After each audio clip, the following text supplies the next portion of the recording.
रामू का बहुत बड़ा व्यापार था और रामू ने भारत में सबसे पहले कुछ व्यापार किया, यानी कुछ चीज़ ऐसी उसने बनाई जो उसका वो पहला निर्माता था। पर धीरे धीरे रामू, जब भी आप किसी अमीर व्यक्ति के कुछ चीज़ें सुनते हैं तो उनके लिहाज में, उनके बोलने के तरीके में दूसरों की रेस्पेक्ट करना ही दिखेगा। वो कितना भी महान व्यक्ति है कि जब मार्केट में कुछ चीज़ों को हमें नहीं समझ में आता और कुछ चीज़ें निगेटिव लेकर चलती है साथ और बाजार भाग रहा है, तो वहाँ कदमों को रोक लो। वो कदम इस तरीके से होते हैं कि प्रॉफिट तो हमें नहीं आएगा, लेकिन जाना माना ब्रांड एम्बेसडर कार जो थी, एक जाना माना ब्रांड थी। इस कार को लेना चलना एक अलग ही शान और शौकत के अनुसार था और पुराने लोग इस कंपनी को ज़्यादा विशेष तौर पर जानते हैं। अभी मेरे पास एक का फ़ोन आया, सर ये शेयर 17 रुपये भाग गया था और मैंने ऊपर ही ले लिया। भाई जब हमने एक शेयर को 17 रुपये एक दिन में ही देख लिया तो अब उसको हमें कहाँ तक देखना, ये अपने आप को समझाने वाली चीज़ है। तो आगे की अनुमान लगाना, आगे की सटीकता हमें तब अच्छी लगेगी जब हमारे हर एक व्यू पर हमें तो विश्वास हो और धीरे धीरे आपको भी उसके अंदर विश्वास हो। क्योंकि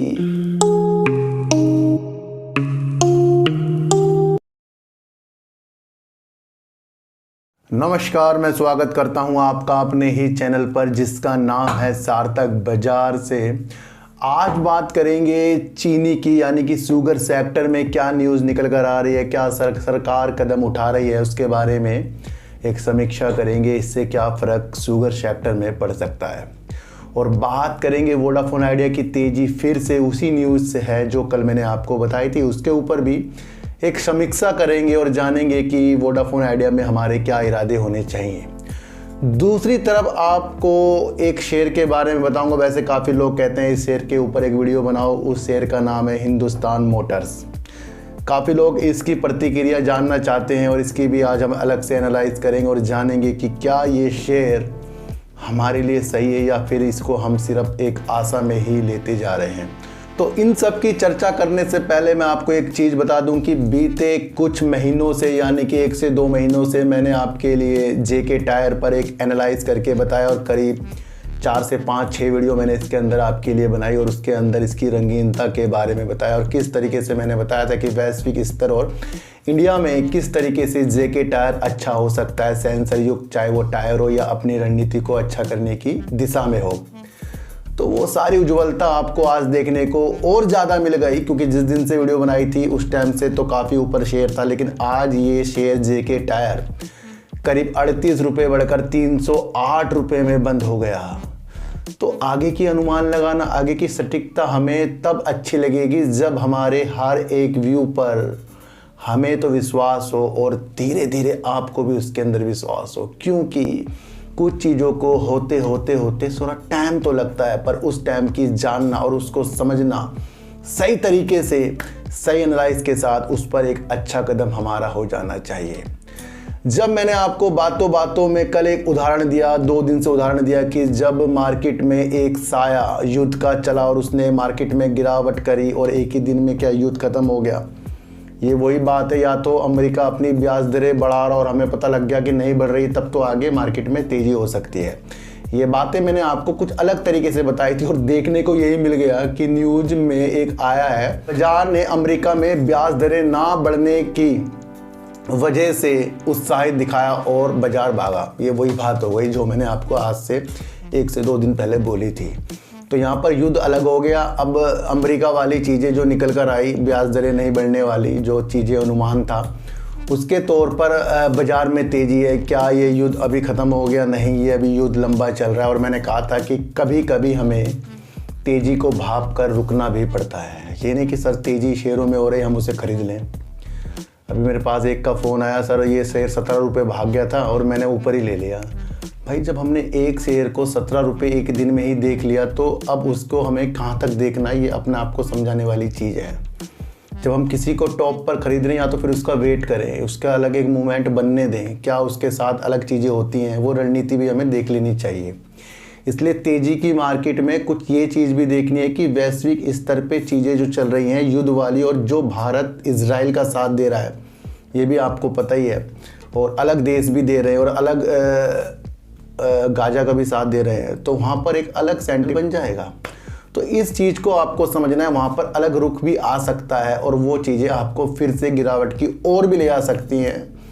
तो ये जो तेज़ी है इसके अंदर थोड़ा रुकना भी चाहिए। मैंने कई बार कहा है कि जब मार्केट में कुछ चीज़ों को हमें नहीं समझ में आता और कुछ चीज़ें निगेटिव लेकर चलती है साथ और बाज़ार भाग रहा है, तो वहाँ कदमों को रोक लो। वो कदम इस तरीके से होते हैं कि प्रॉफिट तो हमें नहीं आएगा, लेकिन अगर हमने इस तरीके से शांत बैठे तो हो सकता है कि आगे अगर एनालाइज हमारी सही हुई, मार्केट गिरे तो हमारे पैसे बच जाते हैं। तो हर जगह अपने पैसों को लगाना भी सही नहीं जब एक चीज़ अलग से बैड चलती हुई जा रही है। तो हर एक स्थिति को मार्केट में समझना चाहिए। उतार चढ़ाव मार्केट में आते रहेंगे और इस तरीके की न्यूज़ भी आपको हर बार मार्केट में सुनने को मिलती है, पर उस न्यूज़ को झेलना, पनपना, क्या क्या चीज़ें उसके साथ होती हैं, उसकी भी एनालाइज हमें सटीकता तक आनी चाहिए। मुकेश अंबानी जी ने अडानी जी को पछाड़ दिया।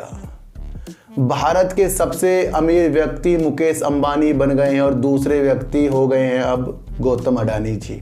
यानी कि मुकेश अंबानी जी भारत के सबसे अमीर व्यक्ति और उन्होंने पछाड़ दिया गौतम अडानी जी को।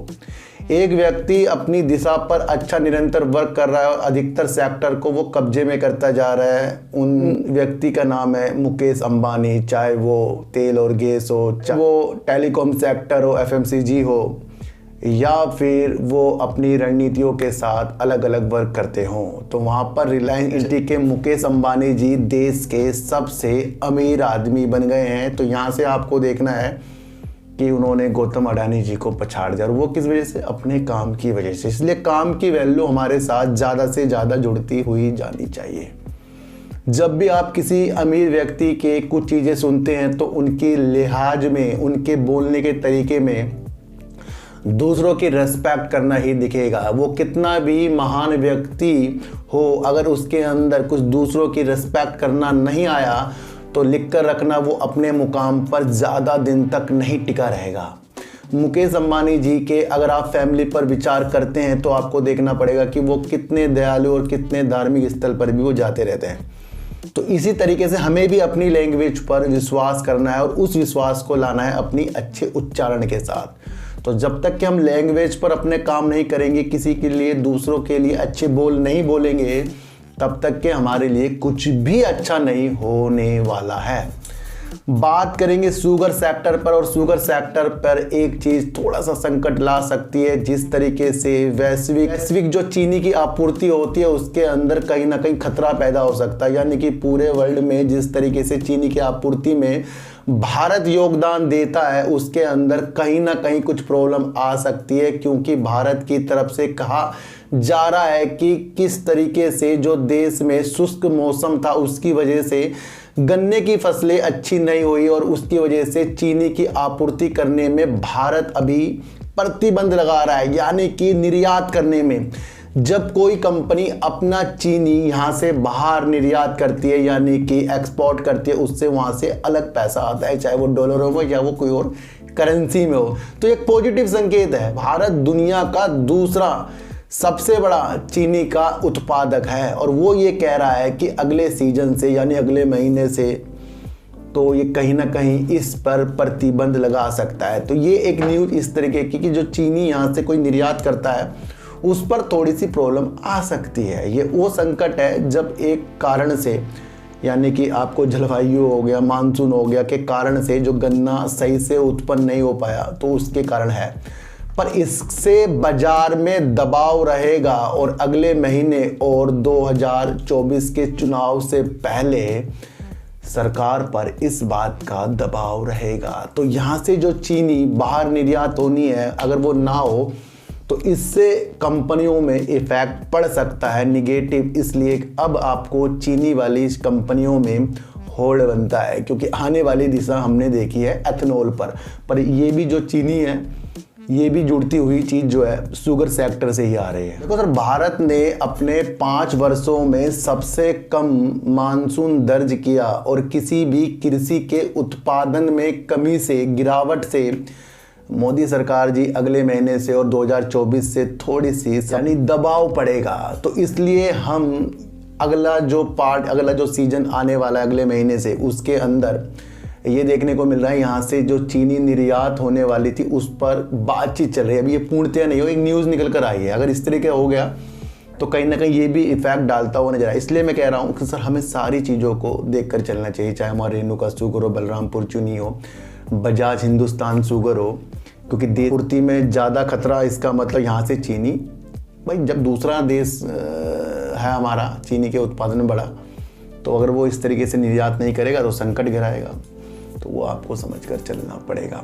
अब एक शेयर के बारे में बात करेंगे, हिंदुस्तान मोटर्स शेयर के बारे में। काफ़ी लोगों ने इसके बारे में जाहिर करी इच्छा, सर इस शेयर के बारे में क्या हो सकता है।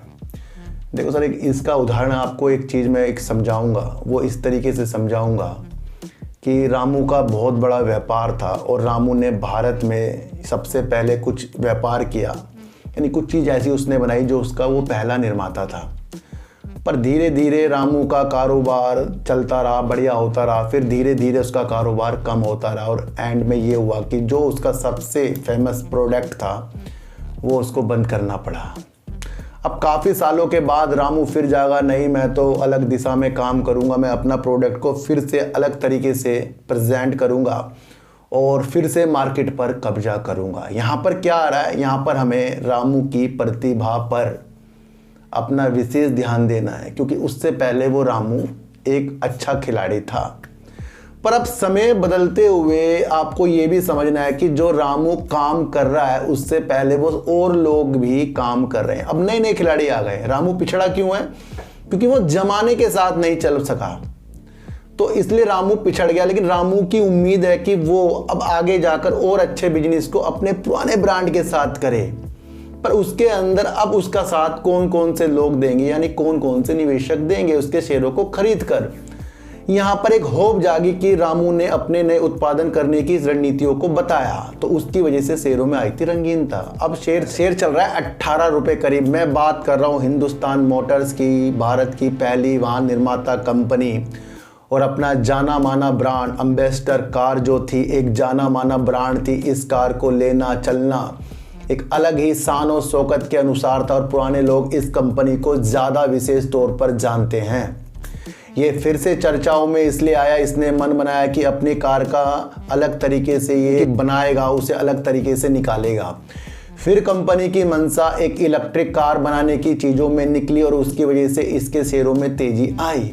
तो यहाँ पर हमें ये देख लेना चाहिए कि जो हिंदुस्तान मोटर्स है अब ये कार वाहनों के स्पार्स पार्ट्स और स्टील के उत्पादनों में वर्क कर रहा है। लेकिन एक चीज़ हमें ये भी समझ लेनी चाहिए कि जून 2021 से सेल इनकी जीरो, जून 2021 से लेकर जून 2023 तक इनकी सेल आ रही है डबल जीरो। तो उस कंपनी पे हम विश्वास कर रहे हैं जो अपने सपने हमारे सामने रख रही है, और वो इसलिए क्योंकि वो पहले एक अच्छा खिलाड़ी था। अब मैं आपसे पूछता हूं कि अगर आपको इसका शेयर लेना है तो आपके पास 5 से 10 साल है। समझो बात को। क्यों? क्योंकि ये अपनी हर एक चीज़ों को अलग तरीके से निरंतर करके उसको हमारे सामने प्रस्तुत करेगा। फिर वो अपनी कार अगर बनाएगा, इलेक्ट्रिक कार पे जाएगा, तो उसकी रणनीति के लिए भी सालों लग जाएंगे। तो उस वजह से अगर आप ये शेयर खरीद रहे हो कि ये वैसी कार को फिर से लाकर हमारे सामने रख देगा, तो आप, क्योंकि ये अपनी चीज़ों को बनाने के लिए वर्क कर रहे हैं, और वो अगर चीज़ें होती तो 2021 से अभी तक के इनकी सेल्स जीरो ना होती। तो ये आपको समझकर इसके अंदर एक बड़ा महत्वपूर्ण चीज़ों के साथ चलना है। मैंने इसकी एक अलग अलग से आपको रूपरेखा बनाई है। अभी बंगाल में इनका एक प्लांट है जो अप्रचलित है, यानी कि अभी वो चल नहीं रहा है, यानी कि वो इसके स्क्रैप और अपनी उपकरणों को बेचकर पैसा जुटाएगी कंपनी, ये कह रही है, और अपना अलग से योगदान इलेक्ट्रिक कारों पर जाएगा। अब इन सारी चीज़ों को आपको समझना है कि जब हमारा किसी चीज़ को करने का इरादा है और उस इरादे पर हम किसी का साथ ले रहे हैं, तो दूसरा साथ देने वाले के पास टाइम होना चाहिए, और ये नहीं पक्का कि ये उसमें सफल हो जाएंगे। क्योंकि अब जो चीज़ें बड़ी बड़ी आ रही हैं, चाहे उसमें आप महिंद्रा हो या फिर आपका टाटा हो, या फिर और अलग भी बाहर की कंपनियां भी हैं जो इलेक्ट्रिक चीज़ों में वर्क कर रही हैं, तो इसकी क्या पोजीशन हो सकती है वो आपको अपने मन पे बनाना है। बस ये एक अपने ब्रांड पे चल रहा है, वो है एम्बेसडर कार।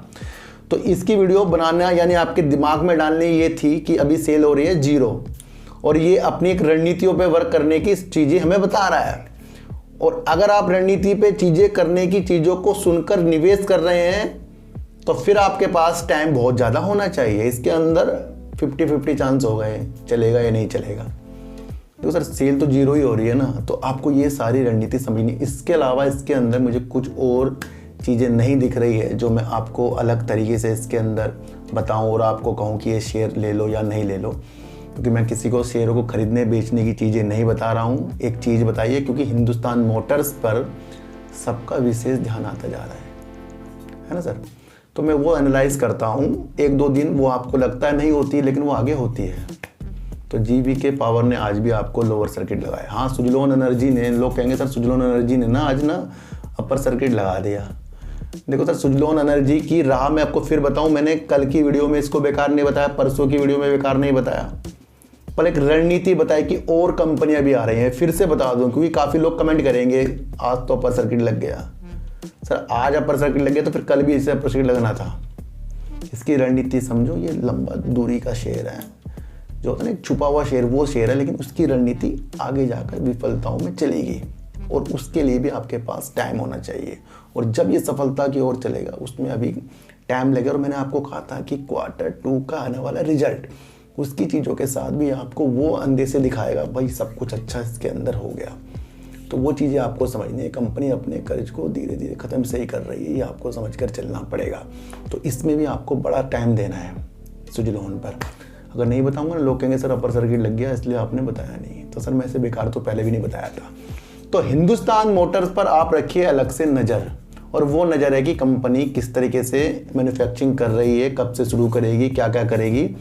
उस चीज़ पर अगर आप दाव लगा रहे हैं तो मेरे हिसाब से वो जल्दबाजी होगी, और किसी चीज़ को ना समझकर उस पर काम करना, ये मेरे हिसाब से मुझे अच्छा नहीं लगता। और ये भी आपको समझना है, सेल्स पर दिमाग लगा लो और इनके सपनों पे चीज़ों को समझो। ये सपनों में चीज़ों की बातें हो रही हैं और वो सपने अगर साकार हो गए तो फिर इस कंपनी की बल्ले बल्ले। तो शेयर तो सर इस तरीके से होते हैं, शेयर मार्केट तो सर इस तरीके से होती है, चीज़ों को हमें खोजना पड़ता है। वोडाफोन आइडिया फिर आपकी तेजी में आया। कल मैंने आपको इसके ऊपर 2 विचार बताए थे, क्योंकि दोनों विचार सटीकता तक थे। अगर आपको लगता है कि वोडाफोन आइडिया के ऊपर फंड और 5G वाली चीज़ें नहीं होगी तो इस शेयर से दूर। अगर आपको लगता है कि फंड आएगा, 5G आएगा, तो इस शेयर में अपनी प्रतिक्रिया को अच्छा देखना है। दोनों की वजह से ये शेयर है। 2 दिन से एक न्यूज पर शेयर भाग रहा है, वो न्यूज है AGR ड्यू पे सुनवाई वाली चीज़ें। क्योंकि अगर ये चीज़ें सुनवाई वाली अगर पक्ष में वोडाफोन आइडिया के हो गई तो इसका जो अस्तित्व का खतरा था वो भी टल जाएगा। तो यहाँ से एक होप हो रही है वोडाफोन आइडिया को और उसके साथ साथ बड़े बड़े निवेशकों को। मैंने कहा था कि ये न्यूज काफ़ी दिनों तक चलने वाली है, क्योंकि ये कोर्ट तक जाने वाली है। वोडाफोन आइडिया ने AGR की जो गणना थी उसमें त्रुटि के लिए जो याचिका लगाई थी उस पर सुनवाई करने की मंजूरी सुप्रीम कोर्ट ने दे दी है। इसकी वजह से शेयरों में आपकी रंगीनता आ गई है। वोडाफोन आइडिया का ये कहना है कि जुर्माना और जुर्माने पे लगा हुआ ब्याज, जुर्माना और जुर्माने पे लगा हुआ ब्याज मूल राशि से ज्यादा है। हमारा मूलधन से ज्यादा जुर्माना और ब्याज होगा, तो ये थोड़ा सा अलग चीज है, अलग रणनीति। इसकी वजह से ये कोर्ट पर गया है। तो वोडाफोन आइडिया ने यह भी कहा कि 2019 के जो सुप्रीम कोर्ट के फैसले थे उनके जुर्माना और जो भी ब्याज था वो उनको अस्तित्व में खतरे में डालने वाली चीजें थी। तो यहाँ पर वोडाफोन आइडिया सुप्रीम कोर्ट में अपनी याचिका डाल चुका है, उसके अंदर होगी मंजूरी। अब इसके अंदर डेट या फिर कुछ सुनवाई वाली चीज़ें होंगी सुप्रीम कोर्ट के द्वारा। और अब आपको समझना है ये चीज़ें थोड़ी सी लंबी चलने वाली है। और ध्यान रखना Q2 का रिजल्ट भी आने वाला है, वहाँ पर भी ये थोड़ी सी अपने संकेतों को लॉस ही देगा, ये तो आपको पता ही है सर। तो ये तेज़ी जो है सर ये वो हो रही है जो कोर्ट से वो चीज़ें होंगी। देखो सर ये पॉजिटिव हो सकता है अगर ये पक्ष में वोडाफोन आइडिया, अगर ये पक्ष में वोडाफोन आइडिया के आ गया कि वोडाफोन आइडिया को ये जो जुर्माना था और ये था ये ज़्यादा है, गणना में त्रुटि हुई है, तो ये भी एक पॉजिटिव जो न्यूज़ होगी। फंड जितनी होगी फिर ये भी न्यूज़ अगर ये हो जाता तो इस न्यूज़ पर विशेष तौर पर ध्यान और ज़्यादा से ज़्यादा फंड वाली चीज़ों में, तो ये न्यूज़ अभी लंबे चलने वाली है। तो वोडाफोन आइडिया कोर्ट की चीज़ों में अब उलझने वाला है और उसकी वजह से वो अपने को अच्छा करना और AGR ड्यू में जो गणना बता रहा है गलत हुई है, उसमें अगर कुछ अच्छा हो गया तो फिर इसकी भी बल्ले बल्ले हो सकती है। तो सारी मंशा को आपको जानकर चलना है। जेके टायर पर अपनी विशेषताओं की धुन जो है लंबे समय के लिए बनानी है, क्योंकि ये शेयर जो है मुझे कुछ अलग तरीके का लग रहा है। अब जल्दबाजी में ये नहीं कि इस शेयर को हम खरीदें, क्योंकि शेयर ने एक दिन में 38 का उछाल मारा है, हो सकता है आगे भी जाए, लेकिन जब कोई इतनी ऊंचे की तरफ जाता है तो वहाँ पर वो प्रॉफिट जरूर बुक करते हैं जो सोचते हैं यार ये इतनी जल्दी ऊपर कैसे चला गया, है ना। तो थोड़ा सा वो भी चीज़ें इसके अंदर हो जाती है। अब चीनी यहाँ से निर्यात करने में प्रतिबंध जो सरकार लगा रही है, इसकी वजह से यहाँ की चीनी जो बाहर जाती थी और बाहर से पैसा आता था, तो थोड़ी चीनी वाली कंपनियाँ हल्की सी अगले महीने से थोड़ी सी ढीली हो सकती है, अभी नहीं अगले महीने से, है ना सर। ये भी आपको समझकर चलना पड़ेगा। युद्ध जो है अभी चल ही रहा है और पहले दिन जब युद्ध की वजह से मार्केट गिरी, दूसरे दिन जब आपको देखने को ब्याज दर अमेरिका में नहीं बढ़ रही है, उस कारण से थोड़ी तेजी के संकेत आपको देखने को मिले। फिर भी एक संकट जो है साथ साथ चल ही रहा है। अंबानी भारत के सबसे अमीर व्यक्ति गौतम अडानी जी को पछाड़कर बन गए हैं, ये आपको समझकर चलना पड़ेगा। हिंदुस्तान मोटर्स में ऐसा कुछ भी नहीं, सिर्फ एक चीज़ के कि ये अपनी इलेक्ट्रिक कारें और अपनी अलग जो कार एम्बेसडर बनाने की योजना में है, अगर वो सफलतापूर्वक हमारे सामने ज़मीनी लड़ाई के तौर पर आता है तो तब जाकर इसके अंदर अपनी चीज़ों को हमें सही तरीके से देख लेना चाहिए। फिलहाल तो ये शेयर जो हम खरीद रहे हैं सपनों में खरीद रहे हैं, ये भी आपको समझकर चलना पड़ेगा। तो सारी रणनीति को समझकर चलिए, किसी का दिल बिल्कुल भी ना दुखाइए, अपनी लैंग्वेज और अपनी आदत को हमें सही करना पड़ेगा, तब जाकर कुछ अच्छे मुकाम हमें फ्यूचर में मिलते जाएंगे और हम सब हैं जो अचंभित होते जाएंगे। किसी की भी टारगेट वाली वीडियो में खोना नहीं है, अपनी राह खुद बनाइए, अपनी एनालाइज खुद कीजिए और वो राह जो अच्छी होती है सिर्फ उस पर ही चलिए, दूसरों की बातों में गुमराह कभी नहीं होना है। तो सर चीटी को हटा दीजिए, गाय को रोटी दीजिए और अपने बच्चों को ज़्यादा से ज़्यादा प्यार कीजिए, क्योंकि बच्चे ही आपकी मासूमियत से किस्मत पलटेंगे। तो फिर मिलेंगे आपसे नई वीडियो के साथ, जब तक के लिए नमस्कार।